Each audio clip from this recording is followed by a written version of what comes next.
Thanks for downloading the McKay interview. My newest guest is Ambassador Simon Manley, the UK's permanent representative to the United Nations and other international organisations in Geneva.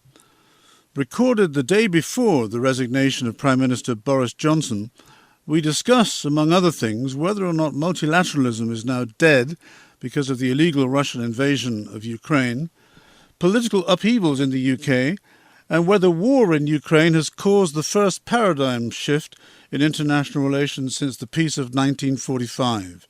I hope you enjoy the podcast.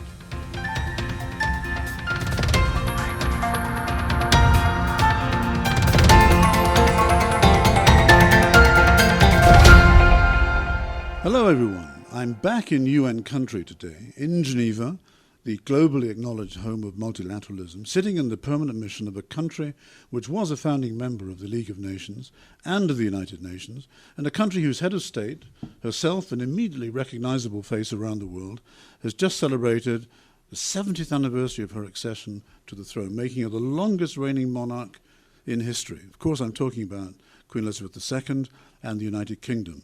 And I'm the guest of the United Kingdom's permanent representative, Ambassador Simon Manley, who's been in this very busy diplomatic post for just over a year now, coming from Madrid before Geneva, where he was ambassador to Spain. He's a long-time career diplomat, having worked in New York and Brussels earlier in his career. Welcome to the McKay interview, Ambassador Manley. Thanks for inviting me here to the UK mission this morning. Well, thanks very much for being here.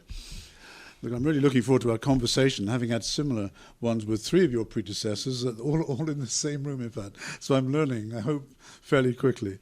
My questions range from multilateralism to what is happening in the UK at present, to some of the bigger questions concerning international relations. So let's start with multilateralism.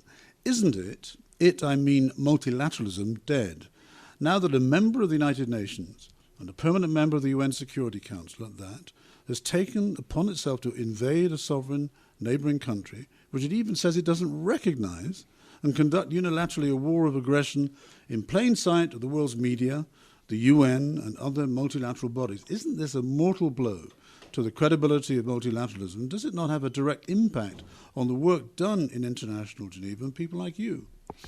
Look, clearly Putin's extraordinary aggression against Ukraine is, as you say, a flouting of all the international rules. It's a flouting of the Charter. It's a flouting of international law. It's a challenge to the multilateral system. But I don't agree that multilateralism is dead. I actually think that the response of the multilateral system, particularly here in Geneva, has been really strong, whether you look at that in the Human Rights Council or the WTO, or actually across the whole breadth of the sort of the more technical bodies here in Geneva, places, UN Economic Commission for Europe, International Telecommunication Union, and elsewhere, where I think we have rallied around.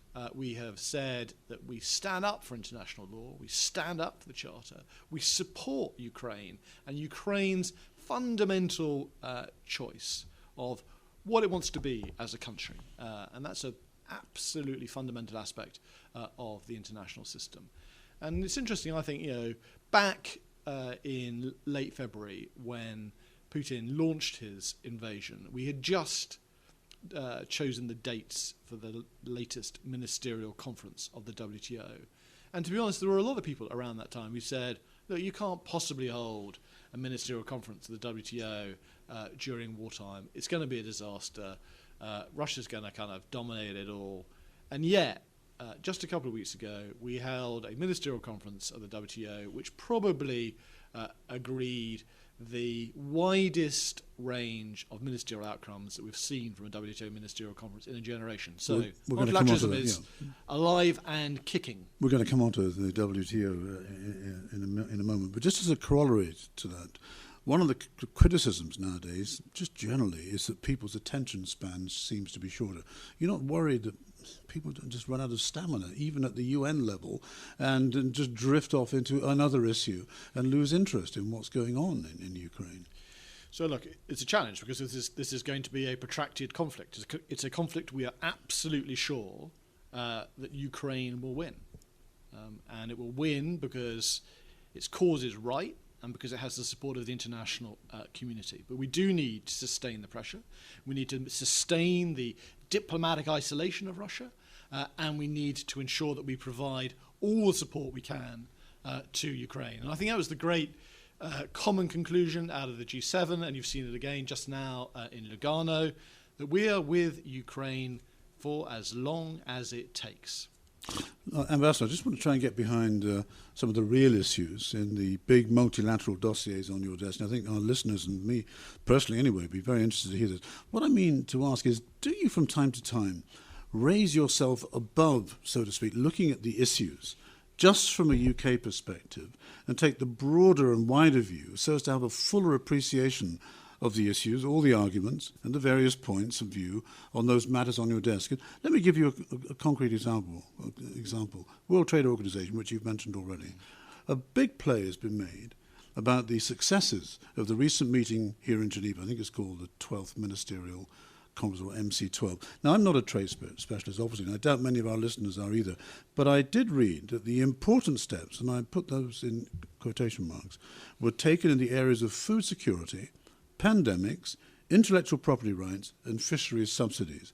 But what is the bigger picture of these important steps, Ambassador? What do we non-specialists, people just going about our day-to-day lives, need to appreciate and understand about the work being done by professionals like you and the broad benefits that accrue to us? Sorry for the long question. No, not at all. Look, I mean, I think we're all very conscious of the fact of not getting kind of drawn into the detail and remembering why it is we're here.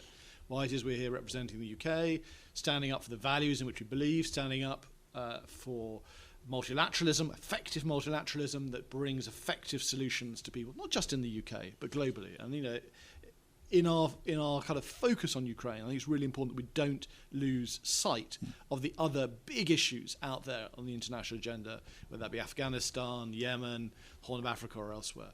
In looking at MC12, let me just kind of give you a couple of examples. And let me just start by saying how important the WTO is.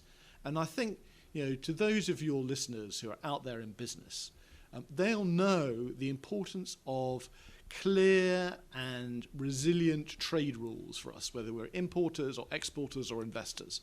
And the WTO is right at the heart of that international framework of rules that govern international trade, allow international trade to flourish. And let's remember that whatever our current economic challenges, the basic thing is that globalization over the last couple of decades has enabled us to lift tens of millions of people out of poverty across the world. Yes, that's a fact. That's a fact. Yeah. And if you look at this result of this last ministerial conference, MC12, outcomes across the piece. But let me just kind of highlight a couple, which I think are of real relevance. Fisheries subsidies. The fact is that global fish stocks are reducing at an alarming rate. And that's worrying for fish, clearly, but it's worrying for those fishing communities across the world, many of them in some of the most vulnerable communities across the world, in small island developing states. And the reason those fish stocks are declining is because of over-subsidised fishing by particularly larger fishing nations. This fishing agreement that we secured at the ministerial conference, the first ever environmental agreement the WTO has ever made for a start, right, which is important even in of itself, gives us a platform by which we can start to try and reduce those levels of subsidies and to enable us to start trying to rebuild those fishing stocks for the benefit of fishing communities across the world. Second example I'd take out of MC12 is the agreement on what is known as the e-commerce moratorium, which is a moratorium on the imposition of taxes, duties on digital trade. They seem a bit abstract, but essentially that is of interest to anybody, any of us who is trying to download our Netflix movie, or to businesses that are trying to export. And I think, look, one of the positives, if you look alike, that's emerged out of our experience of the pandemic is the rapid digitalization of international trade of business and the opportunities that offers. Often says, you know, like take a small micro business that might be in Jamaica or in Nigeria or in the UK. And what the digitalisation of business enables is that suddenly your market is no longer Kingston or Lagos or Manchester. It's been dramatic. It can be global. Yeah, that's right. And had we been unable to extend this e-commerce moratorium, you would have basically been kind of adding a tax burden to that process of digitalising international trade, of opening up opportunities for entrepreneurs globally. That would have been a bad thing, but nonetheless we have secured a further extension of that moratorium. We'd like to see it permanent. So I was going to ask you that, because you used the word moratorium, so obviously there's something else coming down the line at a future major meeting. Well, so this is a moratorium that's kind of been extended kind of by a couple of years each time. We've extended for another 18 months. We want to find a permanent solution to this. The notion that we should be trying to kind of tax digital trade out of existence is a crazy one at a time of what we should be trying to do in the WTO and more generally is trying to enable the digitalisation of global trade, break down the barriers to it, ensure we've got free flow of data, so that business, that micro business, I say, whether it be in Kingston, Jamaica, or Kingston upon Hull, it can benefit from global trade rules to grow and prosper, to the benefit not just of that business, but to the people it employs and the consumers who depend upon its goods and services. Good, thank you. My guest today is Ambassador Simon Manley, the UK's permanent representative to the United Nations and other international organisations in Geneva, and I'm with him in the UK mission Geneva. Ambassador, now may I turn to something quite different, the political noise that's been coming from Downing Street in London. Obviously, you're very much aware of it, for months, and even louder since yesterday. Ambassador, I can't remember the last time that two senior cabinet members resigned on the same day, and after writing such critical resignation letters to the Prime Minister and about the Prime Minister. Can you, and I won't ask you to answer that question, but all the goings on inside 10 Downing Street, the so-called Partygate scandals, the recent vote of no confidence in the Prime Minister by his backbench MPs, which he won, incidentally, the great general media hubbub and the apparent loss of public respect for the Prime Minister himself, according to the opinion polls anyway, and now these high-level resignations, aren't they all rather distracting for you? Trying to conduct the international business of state and the important foreign affairs in the United Kingdom, Ambassador. So I think the kind of, it may sound odd, but actually if you went kind of walking around this mission this morning or talking to the teams, they would be absolutely single-minded in their focus of getting on and doing the job they do day in, day out for the UK. Because they're led well by you, probably, Ambassador. No, I'm not sure about that. I think they're really motivated to do what's right for our country, for our businesses, for our consumers, to stand up for our values. So just this week, we're in the Human Rights Council. So they're taking a really active role as one of the leading members, if not the leading member, most active member of that council. We're running resolutions on sexual violence in Syria and on human rights in Sudan. People just get on with the job, and I think they are tremendously proud to serve their Queen and country. Are you implying somehow then there is a separation somehow in your mind and the minds of your team between state and government? No, or is that too fine a point? No, I think people are obviously they're interested in what's going on politically at home. Whether of course they're we here in this mission we employ people of all nationalities, and not just Brits here. No, I appreciate that. Many people recruited here in Switzerland. So people are obviously interested in politics. That's kind of one of the reasons they join these organisations. But I think they are motivated by the desire to serve Queen and country and to do good in the world. Okay. Now, another question about the UK, Ambassador. This is really a question to ask you about the UK's relationship with the EU and the Northern Ireland Protocol in particular. It's the reason I ask is because it's puzzling, and I've asked this question a number of times to different ambassadors just to understand it, because, of course, it's been evolving the last 2 years. And if anybody remembers the Brexit campaign, Northern Ireland was hardly even mentioned in the campaign. Please, could you explain what's going on, especially in the light of the second reading of the bill passed just last week in the Commons concerning proposed legislation to allow the UK unilaterally to disregard previously agreed Brexit arrangements for Northern Ireland at the risk of a trade war with the EU. And as you know, the EU is widely reported as saying that this will place the UK in contravention of international law. And now just a couple of days ago, we read of the Council of Europe Commissioner for Human Rights, Mijatovic, if I pronounced his name correctly, following a 5-day visit to the United Kingdom, said that legal reforms, and I quote what I've read in the press, legal reforms should not weaken human rights protections in the UK. I mean, surely this is embarrassing for the UK. What's really going on, Ambassador? Could you explain it to us? So, for first place, the reforms that we're looking at in terms of the Human Rights Act are entirely designed to strengthen human rights in the UK. They're not designed to weaken them. We wouldn't engage in them otherwise. On the question of the Northern Ireland Protocol, look, the issue of Northern Ireland has been a complex issue in the negotiations for our departure from the European Union, and it's obviously been an important part of our negotiations and discussions with the European Union since then. The simple fact of the matter is that the protocol as it currently exists is not working. It is not working to protect and promote the fundamental interests here, which is to make the Good Friday or the Belfast Agreement work, to enshrine the peace and security of Northern Ireland. Even though the government signed up to it? The government signed up to it, but as with any agreement, you have to look at actually how it works in practice. And it's not working in practice. Yeah. And so look, we have put an enormous effort into our discussions with the European Union, discussions led by Liz Truss and indeed supported by a former ambassador here, Julian Braithwaite, now Director General for Europe in the Foreign Office. We have tried to find a way through those with our European colleagues, and we remain absolutely ready to work with them to find a solution to this. Reality is, at the moment, they're saying no solution is possible. Well, that's kind of odd, to be honest, because the protocol always envisions the possibility of there being changes to a new agreement.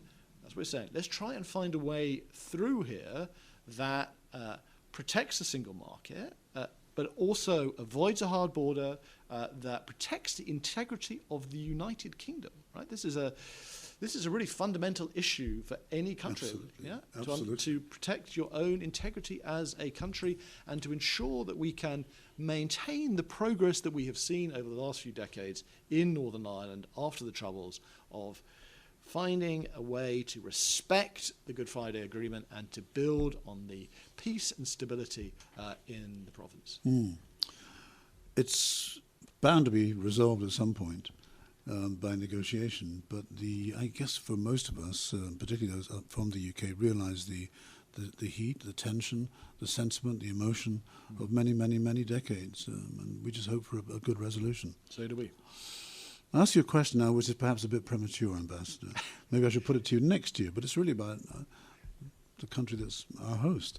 As you know, last month, the United Nations General Assembly elected Switzerland as a non-permanent member of the UN Security Council for 2 years, starting 1st of January next year. What difference will Switzerland's membership of the UN Security Council make to the United Kingdom, which has been a permanent member of the SC since its creation in 1945, and the usual diplomatic exchanges that you have within what is in effect your host country here? What difference will it make, Switzerland being on that? Well, I think it's a really good thing. Yes, I agree with you.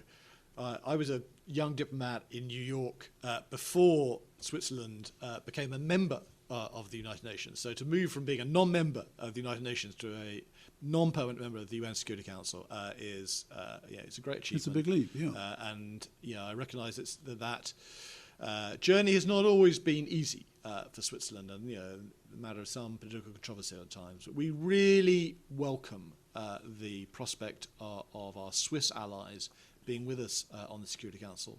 Switzerland brings enormous expertise and insight to the work of the Security Council. Just look at the Lugano conference for example, this week. Give me some examples. So, I mean, look at the role that Switzerland has played just this week in bringing together Ukraine and its supporters across the international community, the heads of international organizations in Lugano, to look at how we are going to reconstruct Ukraine after Putin's barbarous invasion. Look at the role that Switzerland has traditionally played in kind of humanitarian organizations, their role with the ICRC and others. So I think Switzerland brings tremendous diplomatic insight and experience. We really look forward to working with them. We have a very strong relationship with them here in Geneva, of course, not only as our hosts, but as partners and allies right across the piece. From the WTO, where the Swiss ambassador is chair of the General Council, the most sort of senior meeting of ambassadors, through to the UN, where we work with them very closely, particularly on kind of humanitarian issues, through our what's called our Humanitarian Liaison Working Group. So look, it's a really good thing, we think, for Switzerland, for the UK, for our relationship, and for the UN Security Council, and its fundamental role in maintaining international peace and security at a time when that task is more difficult than ever. It's very encouraging to hear that because, as you know very well, and many people listening, there are many active bilateral negotiations going on at present between Switzerland and the United Kingdom. And I just wanted to hear how that affected or how you see it through the lens of multilateralism here in Geneva. Yeah, no, look, we're delighted at the progress in our bilateral relationship with Switzerland over the last few years. And it's obviously at the heart of that is the relationship we're trying to build commercially through a new free trade agreement. But look also at the increasing ties we have in areas like science and tech, where I think the two countries have an enormous amount to offer the world, but we have an enormous amount that we can and should be doing together. Good. Last question, Ambassador. It's a little bit long, but there's good reason for its length, so please bear with me. It depends on what my answer is, does it really? I try to avoid ending my interviews on a negative note, but we have a war in Europe. We've already talked about that on a scale never before seen, at least in my lifetime, and I'm well past my 70 years and 10. Over 8 million refugees, I read, have left Ukraine since the end of February, about the same number displaced within Ukraine, so that's 2 Switzerlands. 2 years ago, I'm coming to the point slowly, during the height of the COVID pandemic, we celebrated 75 years, the anniversary of the adoption of the UN Charter. Jaw, better than war, Winston Churchill's famous maxim, become the embodiment of post-war 1945 international community's worldview concerning the desirability of dialogue over destruction in the conduct of relations between states. Human rights, 75 years ago, and now have much broader implications than those days. Now, due to events triggered by the 24th of February, illegal invasion of Ukraine, NATO, seems to me anyway, is now the de facto military arm of the United Nations. My question is this: what's the difference? What's the significance of this potentially dangerous bipolar world that confronts us, given that today there are no heads of state, of important and influential states at least, alive who have any personal recollection of the destruction of large parts of Europe and Japan when peace was declared in 1945, whereas in 1939, at the outbreak of World War II, there were at least certainly some political leaders around who remembered the carnage of the Great War of 14 to 18, even fought in it, and yet World War II still happened. Ambassador, are we not at the point of a true paradigm shift in international relations? Again, sorry for the long question. Not at all. Look, I think Putin's invasion was a wake-up call. And it's a wake-up call that perhaps some countries should have heard a little while ago when he attacked Crimea, or indeed when he attacked Georgia. Or when he tried to assassinate people on the streets of London or the streets of Salisbury in the UK. So look, we are not... we're always pretty wise, I think, to President Putin's attitude towards international law. And I take some satisfaction in the strength of the international reaction to Putin's invasion.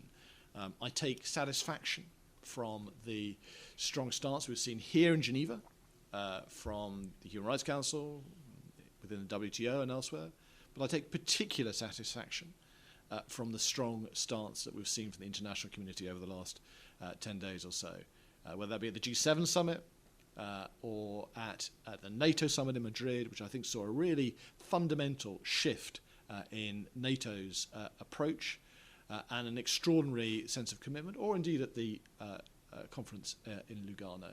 This is an international community that is showing itself resolute in the face of Putin's invasion. I think he miscalculated. He miscalculated the strength of Ukrainian opposition, and I think we are all in awe at the strength of Ukrainian military opposition on the ground, but also the work of our Ukrainian colleagues here in Geneva. And I think he miscalculated about the strength and unity of the West, and clearly miscalculated about the reaction of the European Union, of the United Kingdom, of the United States, and now of NATO. And what we are now actually facing is a bigger NATO, a more united NATO, and a NATO that is even clearer about its strategic role in standing up for the security of the alliance and for our values as an alliance. And you feel confident that this generation is having to confront this aggression and this change, if you like, of circumstance, will see a change, a paradigm shift that takes us through, let's say, the next 10, 15, 20 years? I think we are all being inspired, aren't we? Day in, day out, by the commitment, resolve, and skill of our fellow Europeans in Ukraine as they stand up against Russian aggression, they stand in defense of their homeland and for the values of freedom and security, which are all our values. They're fighting a war for the freedom of their country, but in so doing, they're fighting for the freedom and security of Europe as a whole. Ambassador, thanks very much for answering all my questions and being so patient with my long-winded questions and helping my understanding, and I hope that of our listeners. My guest today has been Ambassador Simon Manley, the UK's permanent representative to the United Nations and other international organisations in Geneva. Thank you, Ambassador. It's been a real pleasure. Thank you. Thank you for listening. Please share the show with those around you, and if you have any questions or feedback, write to me at contact@mackays.ch. I promise that I will reply to you.